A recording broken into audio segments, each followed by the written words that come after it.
भक्तजनों, आज आप सुनेंगे दासा माता की पहली व्रत कथा। एक राजा था, उसकी दो रानी थी। बड़ी रानी के संतान नहीं थी, छोटी रानी के पुत्र था। राजा छोटी रानी और राजकुमार को बहुत प्यार करता था। बड़ी रानी छोटी रानी से ईर्ष्या करने लगी। बड़ी रानी राजकुमार के प्राण हर लेना चाहती थी। एक दिन राजकुमार खेलता खेलता बड़ी रानी के चौक में चला गया। बड़ी रानी ने राजकुमार के गले में एक काला सांप डाल दिया। छोटी रानी दासा माता का व्रत करती थी। राजकुमार दासा माता का ही दिया हुआ था।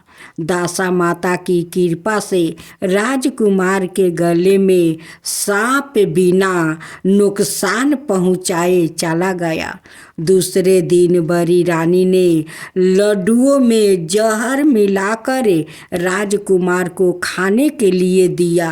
राजकुमार जैसे ही लड्डू खाने लगा तो दासा माता एक दासी का रूप धारण कर आई और राजकुमार के हाथ से लड्डू छीन लिया। बड़ी रानी का यह बार भी खाली गया। रानी को बड़ी चिंता हुई कि किसी भी तरह से राजकुमार को मरना है। तीसरे दिन जब राजकुमार फिर बड़ी रानी के आंगन में खेलने गया तो रानी ने उसे पकड़कर गहरे कुएं में धकेल दिया।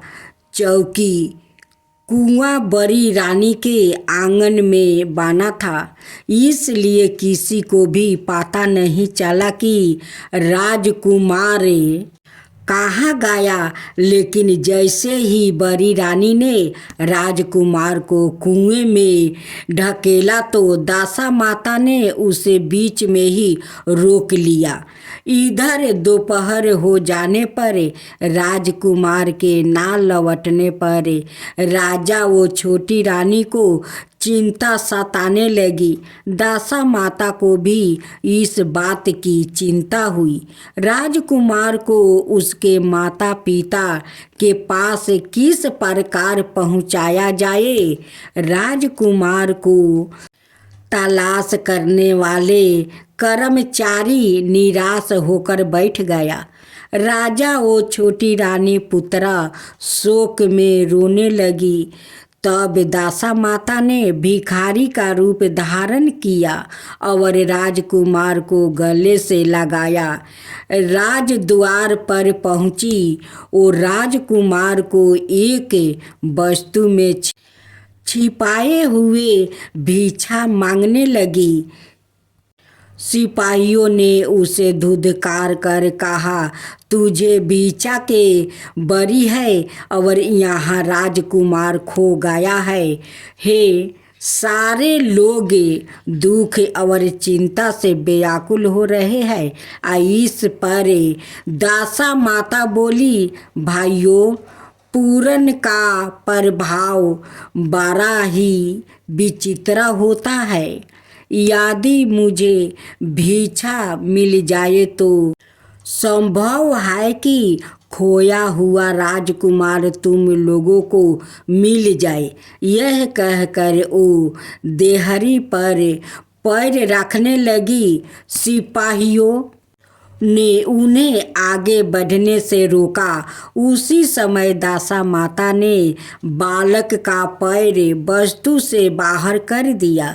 सिपाहियों ने समझा कि कुंवर उसके हाथों में है, इसलिए उसे अंदर जाने दिया जाए। दासा माता कुंवर को लिए हुए भीतर चली गई। उसने राजकुमार को चौक में छोड़ दिया और वापस चली गई। परंतु रानी ने दासा माता रूपी भिखारी को देख लिया। उसने कहा कि खड़ी रहो और कौन हो तुम? तुमने 3 दिन मेरे बेटे को छिपा कर रखा था। तुमने ऐसा क्यों किया? तुम्हें मेरे इस प्रश्न का उत्तर देना होगा।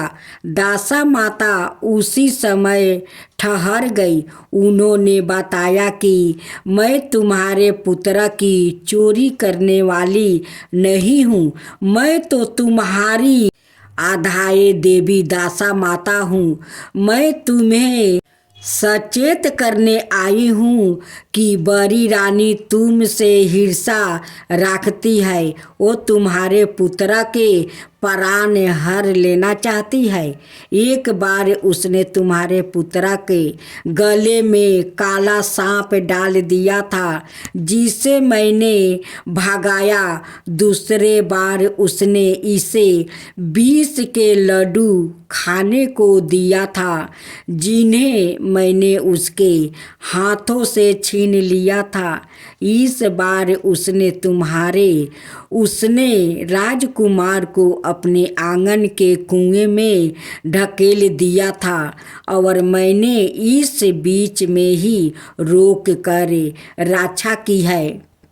इस समय मैं भिखारी के भेष में तुम्हें सचेत करने आई हूँ। यह सुनकर छोटी रानी दासा माता के पैरों में गिर कर क्षमा मांगने लगी।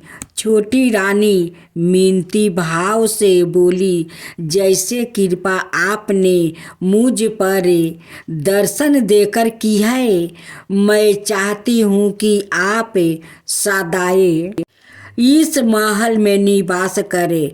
मुझसे जो सेवा पूजा होगी मैं करूँगी।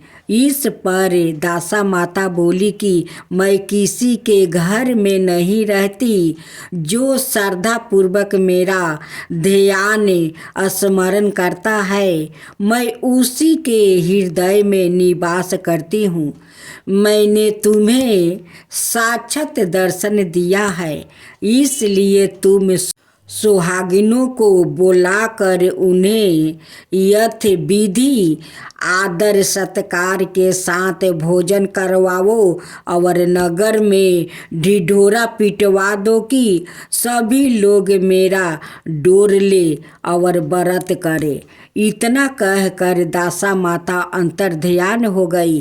रानी ने अपने राज्य की सौभाग्यवती स्त्रियों को निमंत्रित देकर बुलाया और उपटन से लेकर शिरोभूषण श्रृंगार कर उनकी यथाविधि सेवा कर भोजन करवाया और दक्षिणा में गहने आदि देकर विदा किया।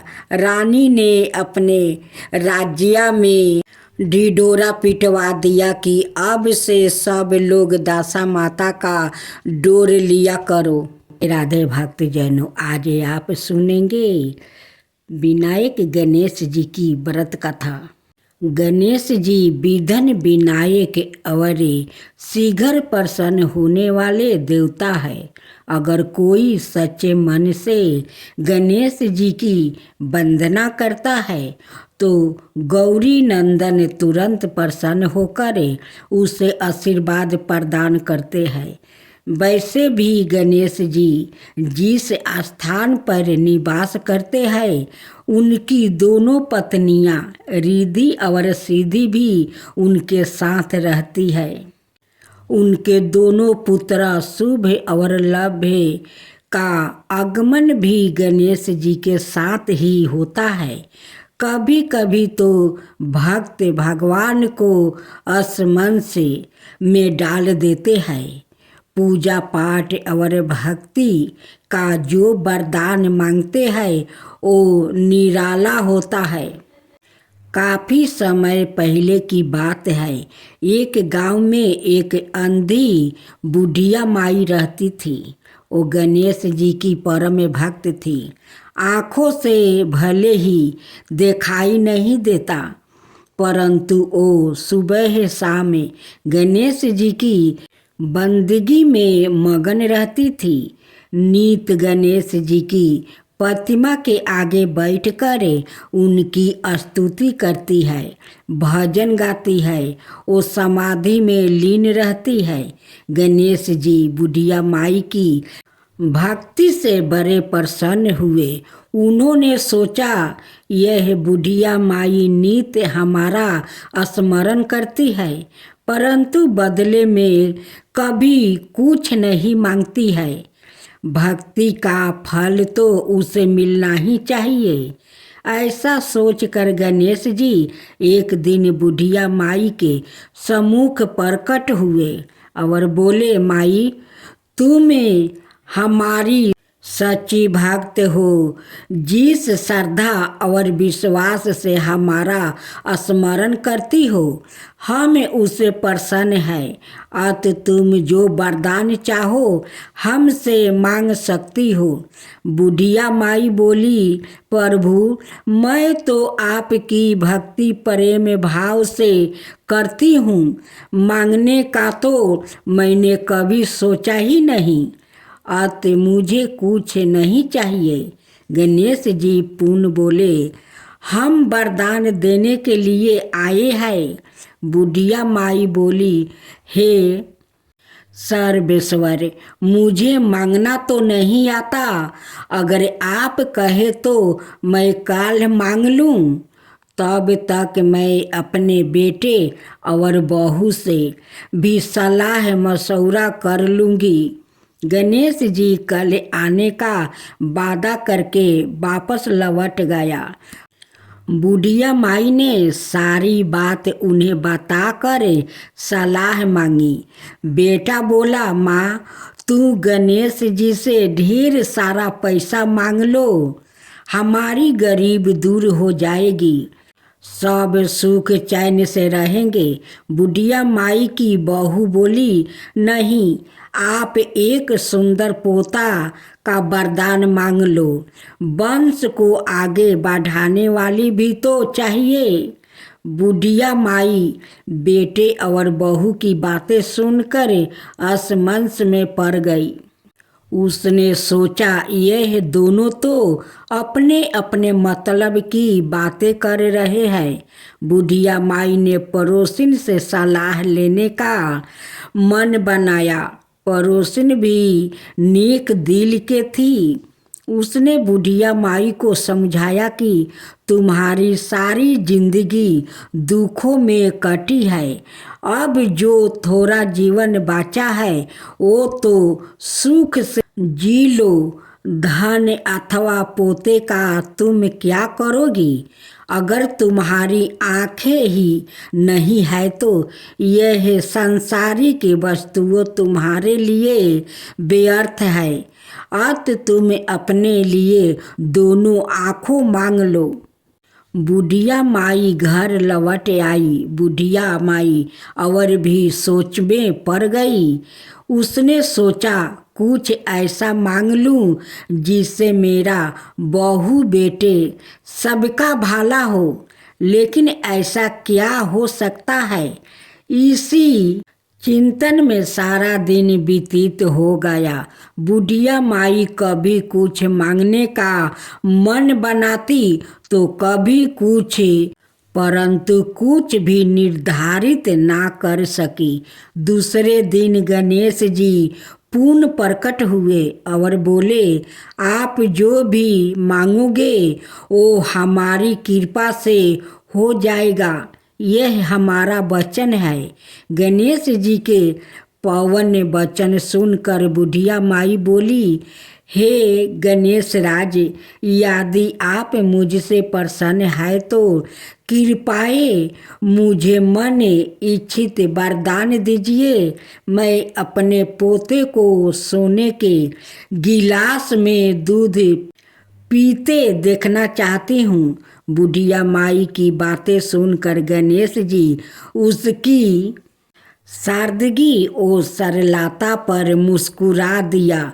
बोले, तूने तो मुझे ठगा ही लिया है।